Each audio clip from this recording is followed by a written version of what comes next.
Põe a mão no seu coração e reza assim comigo: Espírito do Deus vivo. Espírito do Deus vivo, Eu quero viver para Jesus hoje. eu quero viver para Jesus hoje. Dou-te a minha mente, Dou-te a minha mente, as minhas emoções, as minhas emoções, os meus lábios, os meus lábios, os meus ouvidos, os meus ouvidos, a minha boca, a minha boca, o meu coração. o meu coração. Usa-os para a glória de Deus. Usa-os para a glória de Deus. Senhor Jesus, Senhor Jesus, nunca retires de mim nunca retires de mim a tua unção. a tua unção. Eu prefiro morrer Eu prefiro morrer a ter que enfrentar a ter que enfrentar um segundo sequer um segundo sequer desta vida desta vida sem a presença sem a presença do teu divino Espírito. do teu divino Espírito. Ó, que me abençoes Ó, que me abençoe e me alargue a visão, e me alargue a visão, que seja comigo e seja comigo a tua mão a tua mão, e me preserves do mal, e me preserves do mal, de modo de modo que não me sobrevenha que não me sobrevenha a aflição. a aflição. Olha aqui para mim. Às vezes eu paro e me pergunto, até eu falava hoje no café da manhã com o Fabiano, por que eu faço o que eu faço, do jeito que eu faço? Por que nós estamos debaixo de uma tenda?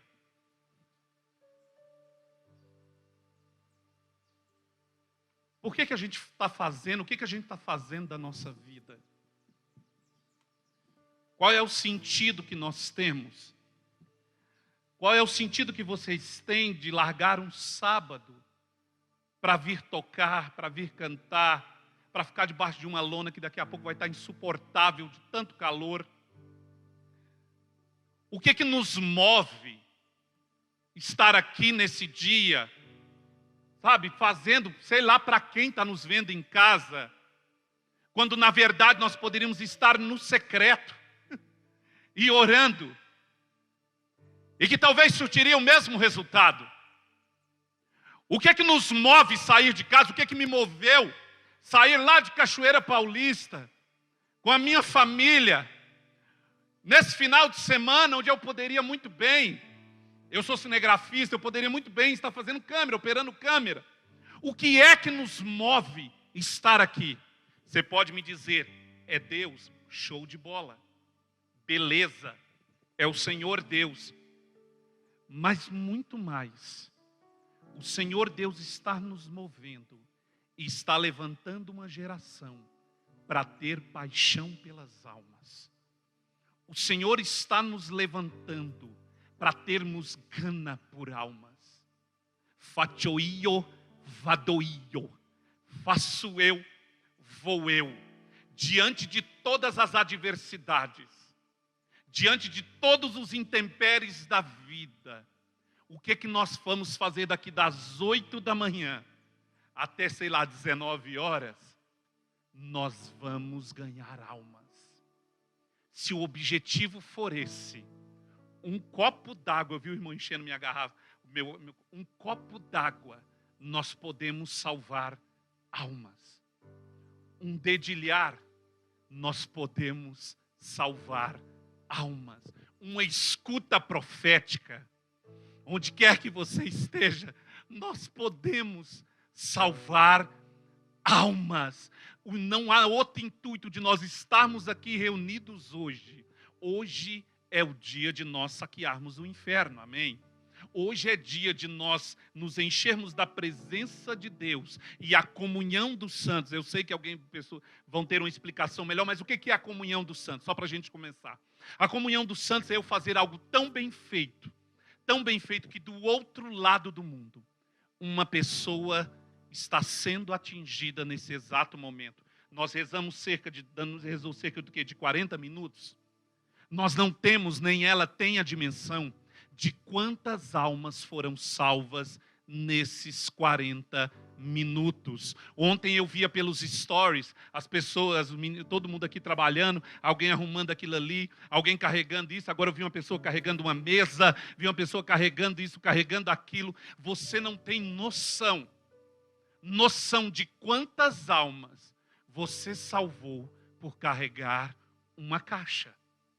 Tudo em nossa vida tem que ser paixão pelas almas, gana por almas, a ponto de nos consumirmos hoje.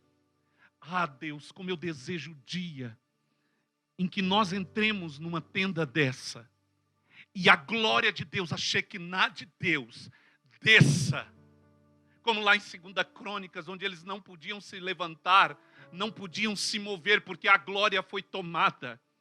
Você que está me vendo de casa, eu quero profetizar na tua vida que a glória de Deus, a glória do Todo-Poderoso, do indomável de Jacó, do leão da tribo de Judá, do príncipe da paz, vai entrar no teu lar, vai entrar na tua casa, e a tua casa será visitada pelo poder e pela glória de Deus. Pelo poder e pela glória de Deus. Mas deixa eu pregar e liberar uma palavra de bênção sobre a tua vida. Se você não entender, belezinha. O importante não é ver o moleque pregar. O importante é no final disso tudo você dizer assim: eu não entendi nada, mas eu quero o que o moleque tem.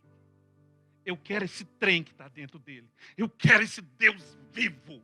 Esse Deus vivo e vivido que se move dentro de nós. Mateus, capítulo de número 11, versículo de número 12. Eu vou pregar de trás para frente, indo com as palavras, até nós chegarmos a um determinado lugar que eu quero chegar. O tema de hoje, que nós vamos partilhar com vocês, o processo de não parar, faz parte de um profeta. Mateus, capítulo de número 11, versículo de número 12. Na minha Bíblia está escrito o seguinte: desde os dias de João o Batista, o reino dos céus é assaltado com violência, e são os violentos que o conquistam. Repito, desde os dias de João o Batista, o reino dos céus é assaltado com violência, e são os violentos que o conquistam. São os violentos, a palavra diz, que desde os dias de João Batista, o reino dos céus é assaltado. E eu posso com toda propriedade te chamar de bandido, de bandida, porque nós temos a capacidade de roubar o coração de Jesus. Nós temos a capacidade com a nossa oração, quando nós oramos, o coração de Jesus se derrete. O coração do Senhor se derrete. Só que nesse tempo de pandemia, o que aconteceu? Nos mandaram parar. Nós vivemos um tempo de pandemia. Isso aqui era para estar cheio de gente. Era para nós estarmos pelas ruas. Mas a pandemia nos parou. Ela nos parou.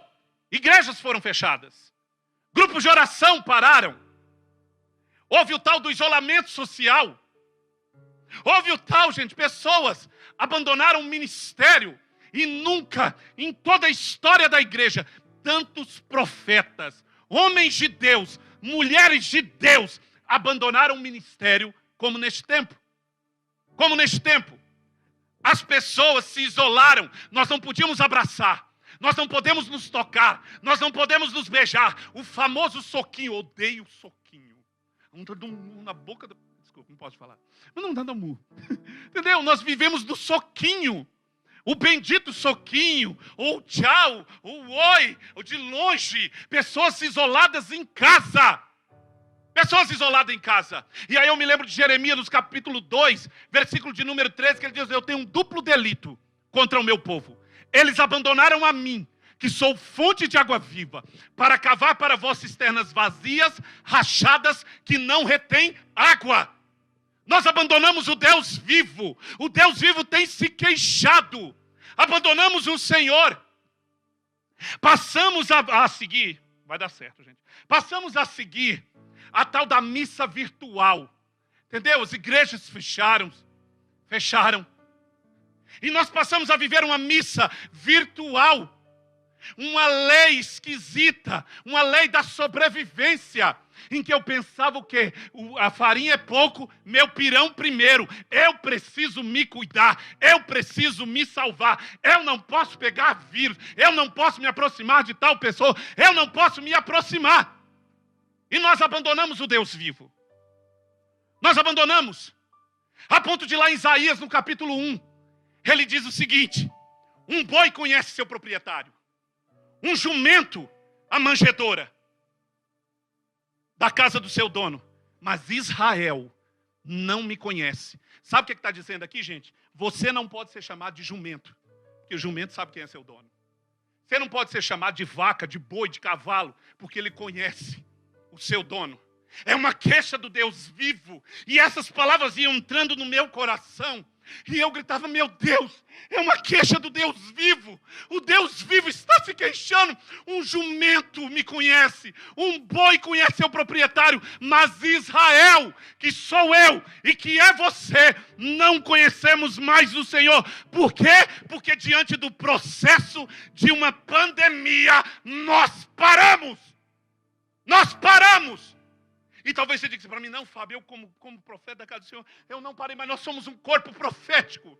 Nós somos um corpo, e muitos homens de Deus, mulheres de Deus, abandonaram o ministério. Abandonaram. Mas existe, diante do caos, uma palavra de ordem. Existe no meio do caos e há uma palavra de ordem. E a palavra é fiat. Faça-se. Eu acho que vocês não têm noção do que vocês estão fazendo aqui. Por que fiat? Gente, eu vou chegar no meu tema. Por que fiat? Existem dois momentos na Sagrada Escritura de um fiat poderoso. O primeiro fiat é um ato criador. Gênesis 1. Faça-se. Faça-se. Faça-se luzeiros. Faça-se as aves, faça-se, faça-se. E ainda ele completa e viu que era bom. Existe um segundo ato, está lá em Lucas 1, diante de uma menina. Faça-se em mim, segundo a tua palavra. A palavra que não nos deixa em paz. Ide por todo mundo e pregar o evangelho. Não é. A palavra que nos deixa em paz. Invoca-me e te responderei e vou te revelar coisas. Não é. A palavra que não nos deixa em paz. Por volta da meia-noite, Paulo diz: não é. A palavra que não nos deixa em paz. A palavra que não nos deixa em paz é fiat. Fiat. É faça-se. Existe uma palavra que está sendo liberada. Cada vez que vocês entram numa loucura santa, para o povo judeu, eu tenho 5 filhos. Eu nem ia falar, mas vai dar certo, vamos lá. Eu tenho 5 filhos. E eu e minha esposa, para darmos o nome dos nossos filhos, nós resolvemos pegar a seguinte coisa, nós resolvemos dizer a missão. O nome designa a missão. Um judeu, quando ele vai dar o nome ao seu filho, ele dá um nome segundo a missão. Não é um nome próprio. É por isso que eu tenho Amável Letícia. Ela é amável alegria. E ela é a alegria da casa. Amável nos contagia de um jeito que onde ela chega, ela é presença. Por que eu estou dizendo isso? Eu poderia falar do nome de todos os meus filhos, aqui, dos meus 5 filhos. Por que essa comunidade chama Fiat? Eu sei, me parece que está no 6º ano, 6º Fiat, 6º encontro. É o 6º encontro, é Fiat, é o 6º.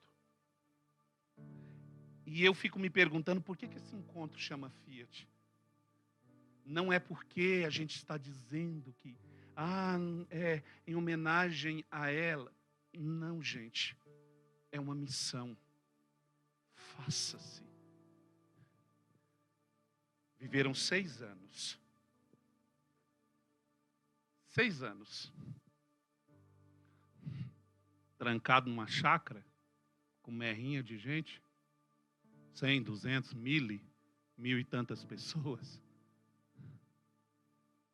Eu creio que chegou a hora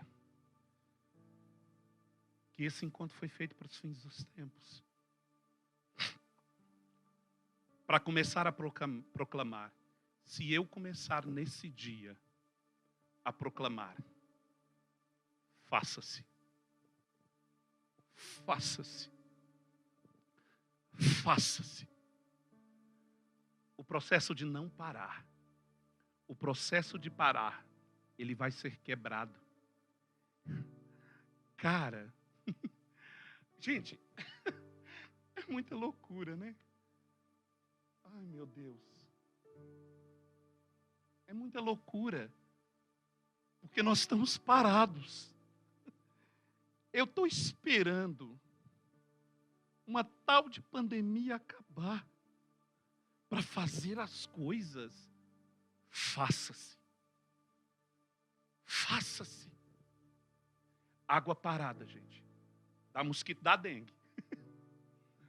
Nós somos, eu tenho dito que na profecia nós somos uma profecia em movimento.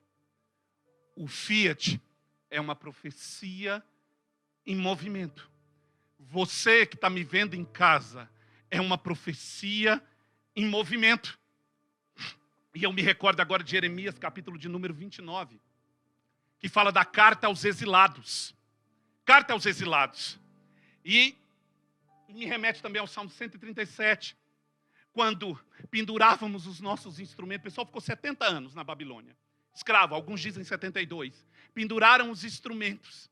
Sentaram à beira do lago, à beira do rio. Alguns dizem rio Quebar. E começaram a chorar. E começaram a chorar, pediram para tocar. E eles não podiam tocar e ainda diziam: ah, que minha língua se colhe ao céu da boca, se de ti, Jerusalém, eu me esquecer. Eu me esquecer. E aí é preciso o profeta chorão, o profeta Jeremias, escrever uma carta aos exilados. E aos exilados, por quê? Porque eles estavam na Babilônia e não faziam nada. Estavam na Babilônia esperando acabar o cativeiro. Como nós estamos hoje, quando acabar a pandemia, eu vou fazer isso. Quando acabar a pandemia, eu vou me casar. Quando acabar a pandemia, eu vou sair para encontros. Quando acabar a pandemia, eu preciso te dizer, talvez ela não acabe. Não acabe. Só que nós não podemos parar, porque uma profecia dentro de nós, há algo dentro de nós que queima. Que queima. Lucas 12:49 é um fogo que eu vim trazer à terra. E como quisera que já estivesse aceso. Nós não podemos parar. E aí Jeremias começa a dizer no capítulo 29, versículo de número 5. Construí casas e habitais, plantai pomares, comei dos seus frutos, casai-vos, gerai filhos e filhas, ocupai-vos em casar, vossos filhos em dar vossas filhas em casamento, para que tenham filhos e filhas, multiplicai-vos e não diminuais. Fiat, multipliquem.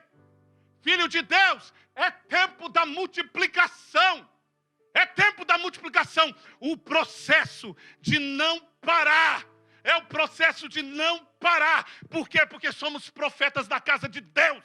Somos profetas da casa de Deus. Há um fogo que nos consome por dentro. Há algo que queima em nós. Nós não podemos parar. É proibido parar. É proibido parar. Mas eu estou no cativeiro. Porque quando... Não. Saia. Saia de Madian. Sabe o que é Madian? Meu Deus. Moisés, me corrijam, Moisés, quando ele saiu da casa de Faraó, ele foi para Madian. E ele cuidava de um rebanho que não era seu. Era do seu sogro. Alguns chamam de Jetro, outros Litro, mas cuidava. Um dia ele estava em Madian e ele resolveu ir para além do deserto. E quando ele foi para além do deserto, ele via uma sarça que ardia, mas não se consumia. Você que está me vendo aí de casa, sai de Madiã. Sai da tua Madiã. Eu não sei o que é Madiã hoje para você. Eu não sei o que está sendo Madiã. Talvez é o teu medo, meu isolamento social. Sai de Madiã e volte para o campo missionário. Volta para a igreja. Volta para a igreja. Volta para a igreja. As igrejas já foram abertas, mas as pessoas não querem voltar para a igreja. E existe um processo dentro de nós. E esse processo nos convida a não parar. A não parar. A partir da carta dos exilados, aos exilados de Jeremias, é que foram organizados salmos. É que se nós temos igreja hoje, temos a sinagoga, foi no tempo do exílio na Babilônia. E aí nós poderíamos começar a ficar citando do que surgiu no exílio na Babilônia. O que vai surgir? O que vai surgir dessa pandemia? Eu sobrevivi. Ô, bobão, você sabe por que você está vivo? Sabe por que eu e você não morremos? Nós dizemos hoje no café. Sabe por que eu e você não morremos nesta pandemia? Porque a obra está inacabada. Ainda existe sobre a nossa vida. Ainda existe sobre a nossa vida um projeto de Deus. Ainda existe sobre nós uma ação do Espírito. Uma ação do Espírito que não nos deixa parado. Nesse tempo de pandemia eu não parei. E eu não tenho direito de parar. Você não tem o direito de parar. Você não tem direito de ficar quieto. Você não tem o direito de ficar quieto. E aí nós temos vários exemplos. E é onde eu entro com a palavra. Tem um exemplo que a Bíblia dedicou, segundo 13 capítulos, na vida de um menino de 17 anos. Seu nome, José do Egito. Tudo que eu fiz até agora, tudo que eu falei até agora, é para mostrar para um menino e uma menina, eu sei lá quantos anos você tem, mas diante de Deus a gente sempre vai ser menino e menina. Gente, esse menino de 17 anos, ele era o xodó de pai. O que é um xodó? Eu vou lhe explicar. Deus não faz acepção para curar, para salvar ninguém. Mas Deus tem os seus para Ele usar. Nem todos, obrigado, mana. Nem todos são chamados para ir às nações. Nem todos. Mas existem aqueles que Deus chamou. E talvez você me pergunte assim: Fábio, eu sou alguém? Ai, gente, desculpa. Mas se você está ouvindo isso aqui, é porque você é. É porque você é. Você poderia estar ligado na Canção Nova, acompanhando o acampamento com libertação. Mas você resolveu estar aqui, então você é. Você é alguém chamado para ir às nações. Eu tenho 5 filhos, e que eles não estejam ouvindo agora. Eu amo a todos. Amo com força. Mas tem uma que consegue chegar ao meu coração, que os outros não conseguem, que é a Gigi. O nome dela é Giovana Maria. Ela consegue de um jeito chegar ao meu coração, que os outros não conseguem. Eu amo a todos. Amo com força. Mas a Gigi consegue entrar na minha alma. Consegue entrar no meu coração. A ponto de eu não conseguir dizer não para aquela menina. E quando eu vejo os meninos dizem, não vai. E quando eu vejo, eu já liberei. E eu penso assim, sem vergonha. Como é que ela conseguiu chegar no meu coração, me engambelar? Algumas das crianças já sabem, enquanto tem algumas coisas, eles vão fazer de pede lá o pai. Pede lá o pai. Então nós estamos falando de um xodó. um xodó de Deus. E o xodó de Deus, ele é um sonhador. Um sonhador. O que eu aprendo com José do Egito? Volte a sonhar, profeta. Menino, menina, volta a sonhar. Eu escutava um pastor dizendo hoje pela manhã, quando eu estava lá no meu banho, aí estava rolando uma música, de repente o YouTube pulou para essa coisa do pastor, e um pastor dizia assim: no cemitério está cheio de sonhos. Cheio de sonhos. Ali tem advogados, tem médicos. Ali tem pessoas que sonharam em casar. E eu preciso te dizer, o cemitério está cheio de sonho. O cemitério não é o seu lugar. O meu e o seu lugar. Não morrerei, mas viverei para narrar os feitos do Senhor, amém? José do Egito. A primeira coisa que eu aprendo com aquele menino é que ele tinha sonhos. Cadê os seus sonhos? A pandemia apagou? Porque eu recebo muitos recados, muitos pedidos de oração no meu direct, dizendo assim: eu não tenho mais perspectiva de vida. Eu não quero viver mais. Eu cansei, eu esperei. Eu fiz isso, eu fiz aquilo, e hoje eu cansei. Ei, aonde estão os teus sonhos? Em Gênesis 37, eu aprendo com o menino José que os sonhos não se limitam às circunstâncias. Sonho não se limita à circunstância. Ele é um propósito do céu. Um propósito do céu. E nós precisamos tomar posse. Qual é o teu sonho? Gente, eu tenho tanto sonho. Meu primeiro sonho: ressuscitar alguém. Eu morro de vontade, por isso que eu amo em velório. Amo, parece loucura, mas eu amo em velório. E a vontade que eu tenho, só me falta a macheza. A vontade que eu tenho de gritar, chegar assim: amados filhos do Senhor, levanta e anda. Um dia, mas eu tenho sonho aí. Eu já vi mudar laudos médicos. Sim, em hospitais. Eu já vi pessoas com corpo tomado falência múltipla de órgãos voltar a viver. Mas eu ainda não vi um ressuscitar e eu estou doido para ver. Eu tenho sonho de morrer na missão. Eu morro de medo de morrer dentro de casa. Eu tenho sonho de ir às nações. Sabe? Eu não tenho sonho de ter nada.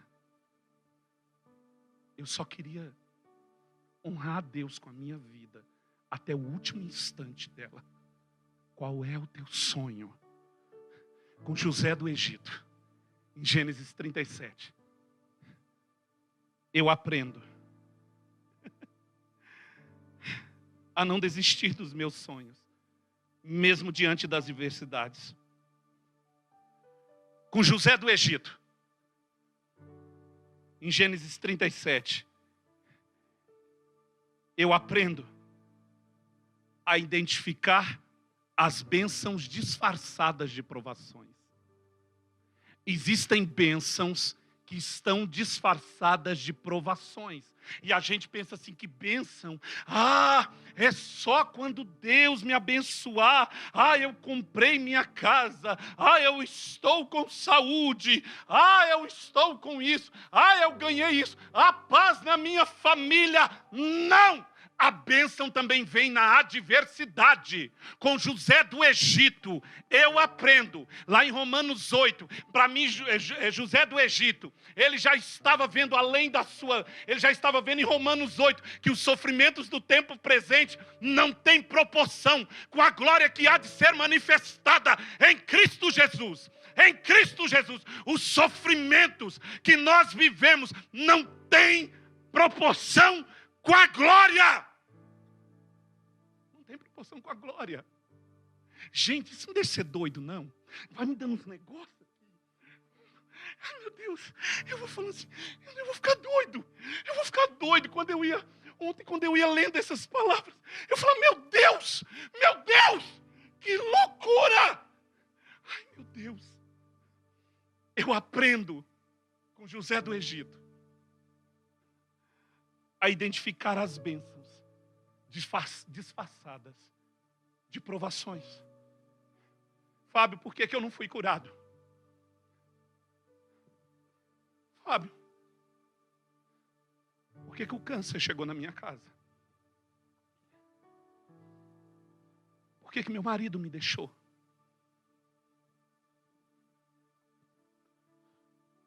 E a única resposta que eu tenho: os sofrimentos desta vida não têm proporção com a glória que há de ser manifestada em Cristo Jesus.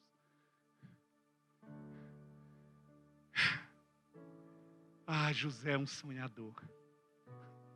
Sonhou, seus irmãos o jogaram no poço e ele não morreu.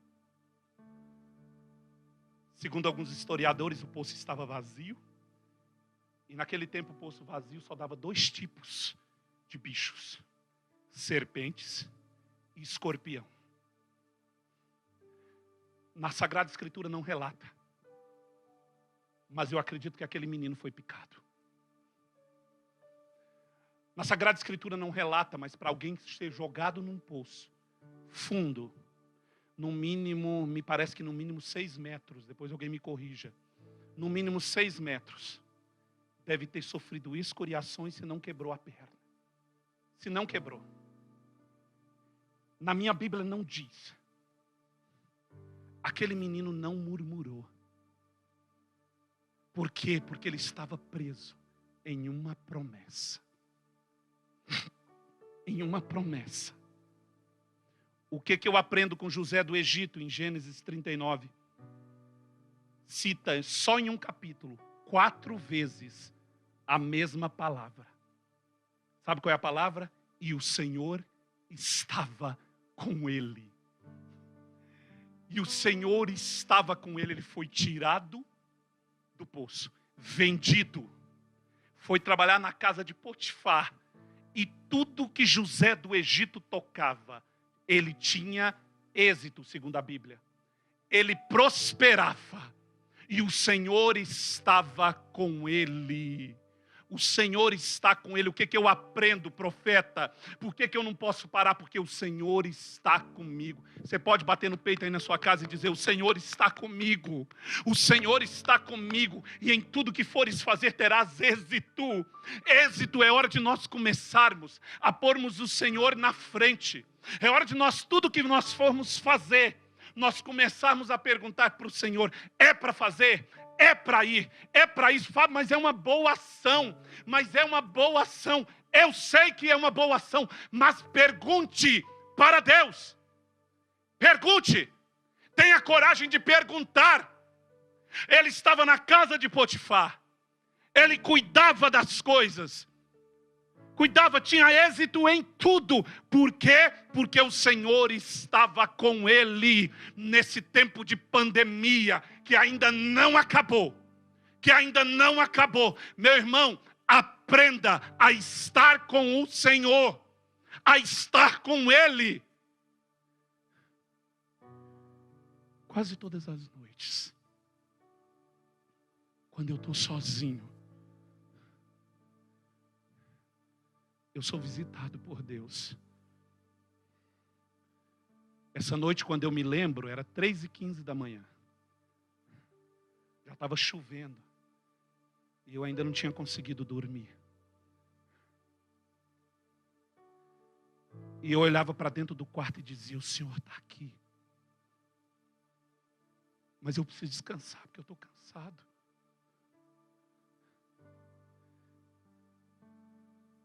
E hoje de manhã, quando eu acordei, eu dormi um pouco.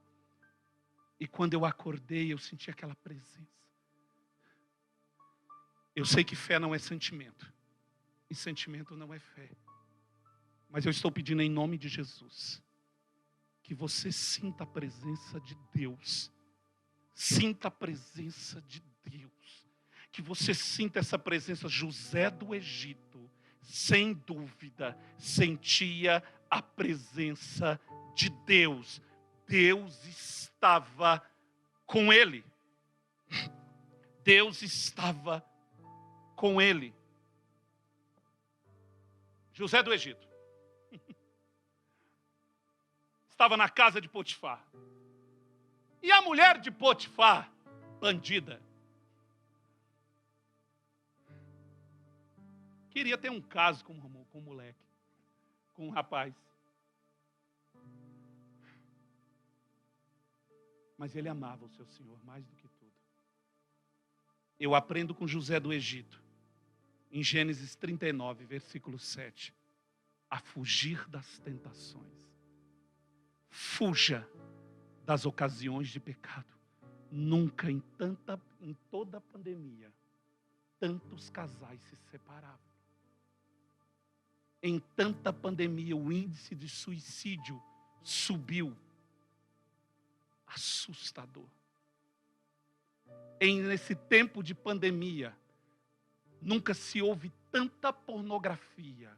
O ramo pornográfico subiu quase 300%.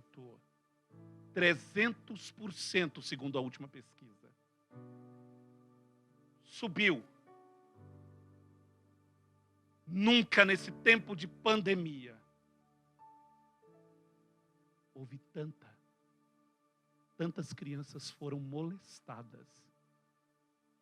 Molestadas. Aonde você está, profeta? Aonde nós estamos? A estimativa, eu devo errar um pouquinho, mas a estimativa no mundo era que a cada 1 segundo morre alguém por suicídio. A estimativa é que no Brasil, se eu não estou enganado, de 3 a 5 segundos está morrendo uma pessoa. Desde que nós estamos aqui reunidos, centenas de pessoas já morreram. Vítimas do suicídio. Pessoas caíram. E eu aprendo em Romanos 6, versículo 23, que o salário do pecado é a morte. Deus não tem prazer na morte dos seus filhos. Deus não tem prazer na morte dos seus filhos. E eu acredito que muito mais do que um encontro de primeira conversão, esse dia é um encontro de vergonha na cara. De vergonha na cara. José poderia ter caído? Poderia.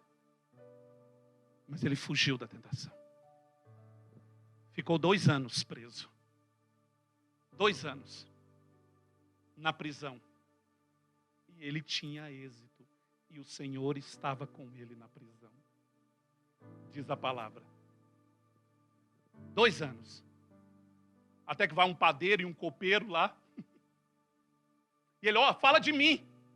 Fala de mim. Porque ele interpretou os sonhos que tiveram. Então um morreu, o outro foi restabelecido na casa. Fala de mim. Só que, o que eu aprendo com José do Egito? O homem se esqueceu. Deus não. O homem que foi restabelecido não se lembrou de José. Mas Deus não esqueceu. Gente, Deus não nos esqueceu. Deus não te esqueceu. Deus está vendo quando você vira e seu travesseiro e lágrimas quentes descem pelos seus olhos. Deus vê. Deus te vê. Mesmo que demore. Mesmo que demore. Mesmo que eu não veja nada na minha frente. Eu sei em quem eu pus a minha confiança. Eu sei em quem eu pus a minha confiança. Mesmo que tudo diga não. Mesmo que haja nuvens, tempestades. Ele ainda continua sendo Deus. E por isso que eu não posso parar. Parar não faz parte do processo na vida de um profeta, na vida de um homem, de uma mulher de Deus. Não faz. Ele poderia ter dito, acabou, velho. Acabou. Acabou, eu não vou. Até que Faraó tem um sonho. E precisa de um rapaz. Tem cerca dos seus 30 anos, Jó. E ele interpreta o sonho. E ele se torna o bom da boca. O governador. O governador. E eu aprendo em Gênesis que o Senhor levanta quem Ele quer. Eu não preciso correr atrás de promoção humana. Eu não preciso correr atrás de reconhecimento. Ah, porque eu sou o pregador da palavra. Porque eu sou isso, eu sou aquilo. Ah, você me vê cantar, vai ter que me chamar. Porque eu sou o cara. Eu sou a última Coca-Cola gelada. Eu sou a última Coca-Cola gelada. Deus levanta quem Ele quer. Deus levanta quem tem intimidade com Ele. Quem tem intimidade com Ele. Nós temos a oportunidade de ter aqui Jesus numa capela. Visite. Oh, Jesus, eu estou com saudade de Ti. Com saudade. Houve uma grande fome. Em toda aquela região e além daquela região. E um dia bate no palácio de Faraó. Ó, os papéis indo embora. 11 caboclos. 11. Quem são? Os irmãos. Os irmãos de José batem lá. Atrás de comida. E eu aprendo com José do Egito a não guardar rancor. Eu aprendo a perdoar. A perdoar. E quando ele vê prostrado, quando ele vê seus irmãos prostrados, ele se lembra do sonho. E eu acredito, parafraseando Santa Teresa, espera minha alma, espera. Ignoras o dia e a hora. Não tornes duvidoso o que é certo. Nem longe o que está bem perto. E ele deve ter lembrado. Quando viram seus irmãos se prostrar, o feixe maior se levantou. E os outros feixes repousaram.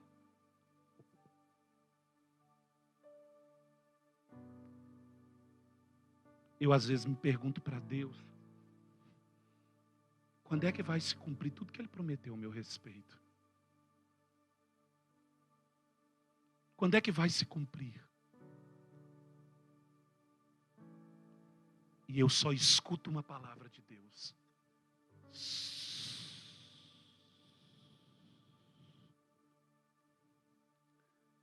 O Senhor estava com José, mas ele viveu o silêncio de Deus. Aonde está Deus nessa pandemia?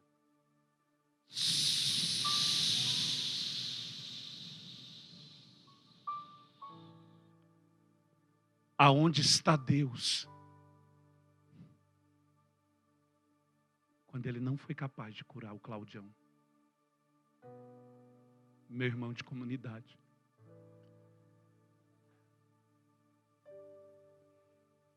Nós fizemos oração. Nós jejuamos.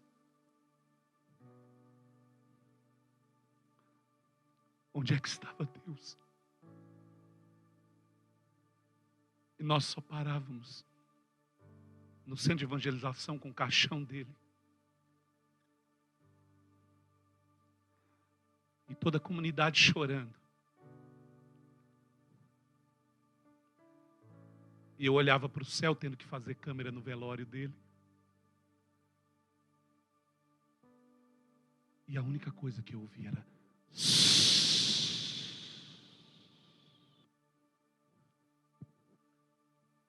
Existem mistérios que nós só vamos entender no céu. Mas eu estou aqui vivo. Você está aí viva. E o processo é não parar. não parar. José se revelou aos seus irmãos. Abraçou a todos. Seu pai veio. Morreu. Foi enterrado fora do Egito. E a última coisa que eu aprendo de José, pena que não dá para pregar sobre isso. Lá no Gênesis, se eu não me engano, capítulo 50, em que ele diz: quando eu morrer, quando eu morrer, sereis enterrado aqui. Mas quando vocês saírem dessa terra, tira os meus ossos daqui. Eu tenho um tempinho, 5 minutinhos eu conto. Só para falar dos ossos de José, porque eu sou fascinado pelos ossos de José. Porque depois vem o Êxodo, né, e se levantou uma pessoa que não conhecia. Eles ficam 430 anos, se eu não me engano, à mercê de Faraó. À mercê de Faraó, e surge um Salvador, Moisés, um canal da graça. Moisés fez as 7 pragas do Egito, vem as 7 pragas e tudo mais e tal. E aí, quando eles vão sair uma noite diferente de todas as outras noites em que eles vão marchando, a única coisa que Moisés levava eram os ossos de José. Os ossos de José. E aí diz lá em 2 Reis, e aí vamos fazendo um paralelo, vai falando de ossos, né? Quando Eliseu morreu, foi enterrado num lugar, quando tocaram, quando o morto, foram colocar o morto no lugar, quando o morto tocou nos ossos, quando o morto tocou nos ossos, ressuscitou. O que você está dizendo com isso, menino? Eu estou dizendo para você que havia unção nos ossos de José. Por que José, aquele menino que era um sonhador, não quis ser enterrado no Egito? Eu provo para você em Mateus, no último capítulo. Quando Jesus desce à mansão dos mortos, houve um terremoto. Os túmulos se abriram e foram vistos vários profetas, vários homens caminhando rumo a Jerusalém celeste. Eu sei que a teologia não prova isso, mas eu, como um homem de fé, eu creio que quando Jesus desceu à mansão dos mortos, José do Egito ressuscitou. E foi visto caminhando para Jerusalém celeste. Foi visto. Gente, um dia nós vamos caminhar para Jerusalém celeste. Nós vamos caminhar para Jerusalém celeste. Mas até esse dia chegar, nós não podemos parar e desistir. Não faz parte da vida de um profeta. Gálatas 6, versículo 9, eu encerro para a gente rezar. E não nos cansemos de fazer o bem, pois no tempo próprio colheremos, se não desanimarmos. Repetindo, e não nos cansemos de fazer o bem, pois no tempo próprio colheremos, se não desanimarmos. Nós estamos no tempo da colheita. Nós estamos no tempo da colheita. Faça-se em mim, segundo a tua palavra.